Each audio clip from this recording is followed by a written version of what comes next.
الحمد لله الذي جعل الصلاة الجمعة من شعائر الإسلام وفرضها على أمة محمد عليه الصلاة والسلام لتكون مكفرة للذنوب ومطهرة للآثام. نشهد أن لا إله إلا الله وحده لا شريك له الذي يكرم المؤمنين والمؤمنات برؤية جماله في دار السلام. ونشهد أن سيدنا وسندنا ومولانا محمدا عبده ورسوله المبعوث بالدعوة وهي إلى دار السلام. صلى الله تعالى عليه وعلى آله وأولاده وأزواجه وأصحابه وأتباعه وخلفائه الراشدين المرشدين المهديين من بعده ووزرائه الكاملين في عهده، خصوصا منهم على الأئمة خلفاء رسول الله على التحقيق أمير المؤمنين حضرة أبي بكر وعمر وعثمان وعلي وعلى بقية الصحابة والتابعين رضوان الله تعالى عليهم أجمعين. أيها المؤمنون الحاضرون، اتقوا الله وأطيعوه، إن الله مع الذين اتقوا والذين هم محسنون.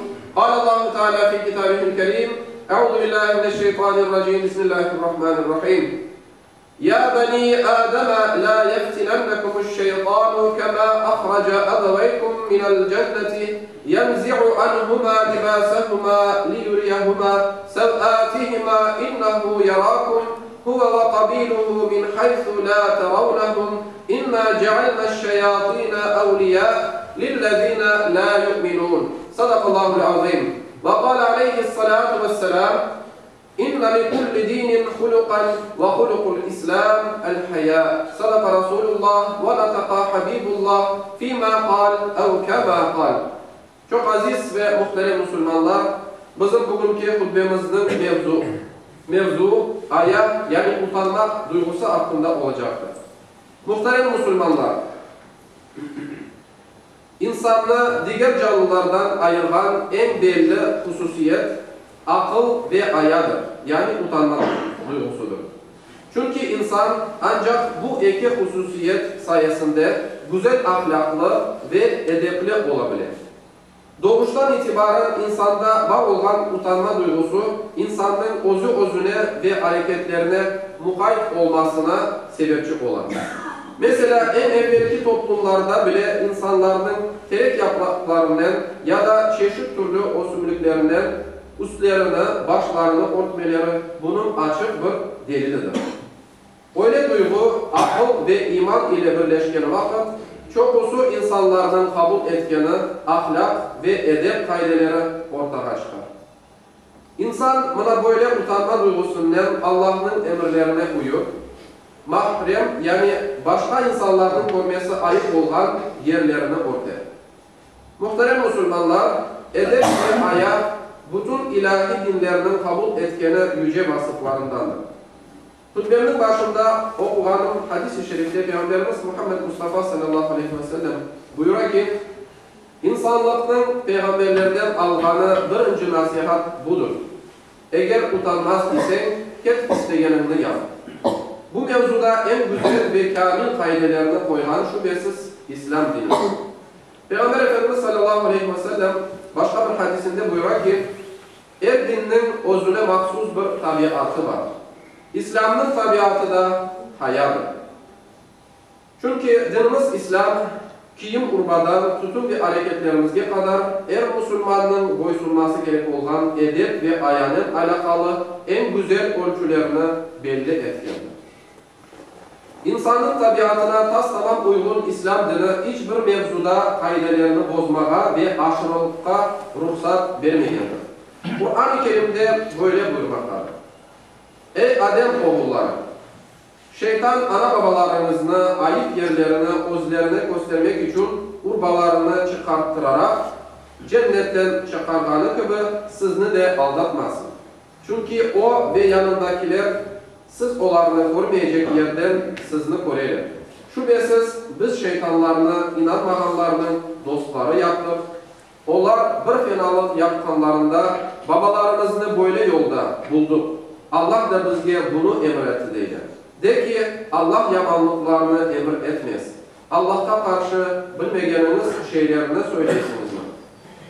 O halda Müslüman olarak Yüce Allah'ın şu emirlerine kulak vermek gerekmiş ve en başta ondan, yani bizni yaratkan Allah-u Teala'dan utanmak gerekir. Allah'tan utanmak da onun Arap kılganı çırkın laf ve hareketlerden uzak durmak, haksızlık yapmaktan sakınmaktır. Allah'ın helal yolundan yürümek demektir. İslam'daki bu Allah'tan utanma meselesi Müslümanını her daim mukayyetlikka çağırar. Çünkü insanların olmadığı bir yerde de Allah-u Teala onu görmektedir. Bir başka cihetten de aya, yani Allah'tan ve insanlardan utanma hem Müslümanlığı hem de etrafını güzelleştirir. Bir hadis-i şerifinde Peygamber Efendimiz sallallahu aleyhi ve sellem buyuruyor ki, edepsizlik kırgen şeyini çirkinleştirir, aya ise kırgen şeyini güzelleştirir. Kıymetli Müslümanlar, bütün aytılanlarga ilaveten bir hususka da işaret etip, hutbemizni inşallah bitirmek istedim. İslam alimleri evvel ezelden beri Müslümanın Allah'ın ahlakından ahlaklanması gerek olganını aytıp gelirler. Allah ise aya sahibidir, utanır. Alemlerinin yaratıcısı neden utanır eken? Dep meraklansak, Peygamber Efendimiz sallallahu aleyhi ve sellem'nin ayetlerine kulak asınız. Bakın Allah'ın Resulü ne ayetler? Rabbimiz haydır, yani utangaçtır. Kerimdir, yani cömerttir. Kulu dua etip kollarını ona doğru kotergende Allah-u Teala bu ellerini boş kaytarmağa utanır. Allah bizim isteklerimizni geri kaytarmağa utanır ama biz onun isteklerini geri kaytarmağa utanmayız. Hiçbir şeye ihtiyacı olmadan yaratıcı bizge o kadar hürmet göstergeni takdirde biz ona ne kadar hürmet gösteririz? Allah-u Teala hepimizni öz kadrine, Peygamberi Muhammed Mustafa sallallahu aleyhi ve sellem'nin kadrine ve dinin kadrine yetkizsin. Bizni özüne layık kul ve Peygamber Efendimiz sallallahu aleyhi ve sellem'e layık ümmet eylesin. Ela inna ahsenel kelam ve ahlâhan nizam kelamullahil melikil azizil allâm kema kâlallahu tebâreke ve teâlâ fil kelam ve izâ kuri'el Kur'ânu festemi'û leh ve ansitû leallekum turhamûn.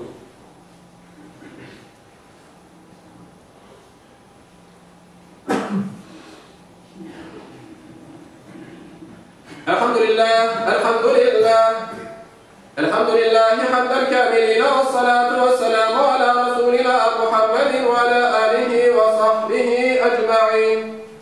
Ta'zîmen li nebiyyihi ve tekrîmen li fehâmeti şâni şerefî safî. Fekâle azze ve celle min qâilin muhbiran ve âmiran.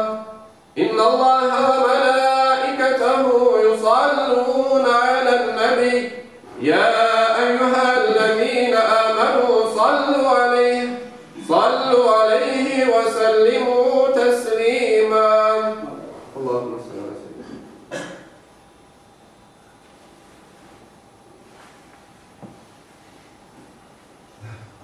İbâdallâh, innallâhe ya'mûru bil adli vel ihsâni ve îtâ'i zil qurbâ ve yenhâ anil fahşâi vel munkeri vel baghi.